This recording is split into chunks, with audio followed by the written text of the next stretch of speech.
ট্রাম্পের শুল্ক নীতিতে বিপদে বসিরহাটের চিংড়ি ব্যবসা, লক্ষ লক্ষ টাকার ক্ষতির আশঙ্কা, দিশেহারা মৎস্যজীবী, ব্যবসায়ী ও শ্রমিকেরা। মার্কিন প্রেসিডেন্ট ডোনাল্ড ট্রাম্পের ঘোষণায় ভারতীয় পণ্যের ওপরে আমদানি শুল্ক 25 থেকে বেড়ে দাঁড়ালো 50%। এর সরাসরি প্রভাব পড়েছে বসিরহাটের চিংড়ি রপ্তানিতে। দীর্ঘদিন ধরে আমেরিকা বসিরহাটের বাগদা, গলদা ও ভেনামি চিংড়ির অন্যতম প্রধান বাজার, কিন্তু হঠাৎ শুল্ক বৃদ্ধির ফলে রপ্তানি কার্যত থমকে যাওয়ার পরিস্থিতি। বসিরহাটের বিভিন্ন আড়ত, মানঞ্চ, ত্রিমোহিনী, হাসনাবাদ, সরবেরিয়া, ইটিন্ডা, তেতুলিয়া ও সারাপুল থেকে প্রতি সপ্তাহে কয়েকশো কোটি টাকা চিংড়ি রপ্তানি হতো। দেশের মোট চিংড়ি রপ্তানির প্রায় 25% আসে এখান থেকে। কিন্তু শুল্ক বৃদ্ধির জেরে আমেরিকায় ঠিক দামে চিংড়ি বিক্রি সম্ভব হচ্ছে না। অন্য বাজার ধরতে গেলে আরও সময় ও বিনিয়োগ লাগবে বলে আশঙ্কা ব্যবসায়ীদের। অনেকটা মন্দা দেখা দিয়েছে, যেহেতু আমেরিকাতে মাছগুলো আর পাঠানো হচ্ছে না এখান থেকে, এবং যার কারণে এই সমস্ত চিংড়ি মাছ আপনারা দেখছেন খোলা বাজারে খুব কম দামে 150 টাকা, 160 টাকা, 130 টাকা করে বিক্রি হচ্ছে। সিফুড যেগুলো সমুদ্রের মাছ সেগুলো দাম কমে গেছে।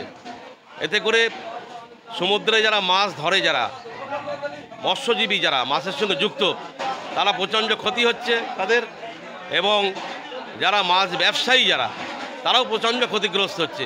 স্থানীয় এক রপ্তানিকারক বাবু গাজী বলেন, আমেরিকার দেখাদেখি অন্য দেশগুলো শুল্ক বাড়ানোর কথা ভাবছে। আমরা এই ব্যবসা টিকিয়ে রাখতে পারবো কিনা সে দুশ্চিন্তা আমাদের গ্রাস করছে।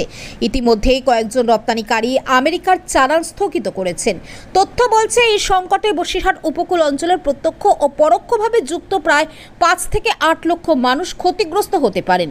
আগে যেখানে রপ্তানি শুল্ক ছিল 8.2%, তা বেড়ে প্রথমে দাঁড়ায় 25%, আর 27 আগস্ট থেকে কার্যকর হয়েছে 50% শুল্ক। ফলে আর্থিক বিপর্যয়ের মুখে পুরো শিল্প। অ্যাকচুয়ালি এক্সপোর্ট যেটা হয়, যে অন্য সরকার, আমেরিকা সরকার বা জাপান সরকার বা অন্য যে দেশে আমরা মাছটা সাপ্লাই করি, সেটাও একমাত্র বিদেশ আমাদের কাছ থেকে চিংড়ি মাছটা পুরানটা কেনে। সেটা হলো এগ্রিকালচারের ভেনামি হোক বা চিংড়ি হোক বা সামুদ্রিক মাছগুলো, ওরা বেশি আমাদের কাছ থেকে কেনে। কিন্তু সেই মাছটা এখন বর্তমানে বাজারে যে 50%, 50% যেটা ট্যাক্স বাড়িয়েছে, তার জন্য আমাদের খুব অসুবিধার জন্য আমরা এই মাছটা আর বিক্রি করতে পারছি না, বা বিদেশে আমরা এটা পাঠাতে পারছি না। শুল্ক বৃদ্ধির কারণে ভারতের অন্যতম প্রতিদ্বন্দ্বী ইকুয়েডরের চিংড়ি রপ্তানিকারীরা সুবিধা পাবে। সেখানে মাত্র 15% শুল্ক থাকায় তারা সহজেই আমেরিকার বাজার দখল করতে চাইবে।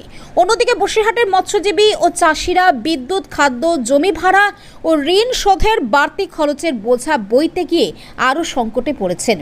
অভিজ্ঞ ব্যবসায়ীরা বলছেন যে আমাদের চিংড়ি আমেরিকায় চাহিদা রয়েছে, কিন্তু শুল্ক বাড়ায় শুধু আমরাই নই, আমেরিকার ক্রেতারাও ক্ষতিগ্রস্ত হচ্ছেন।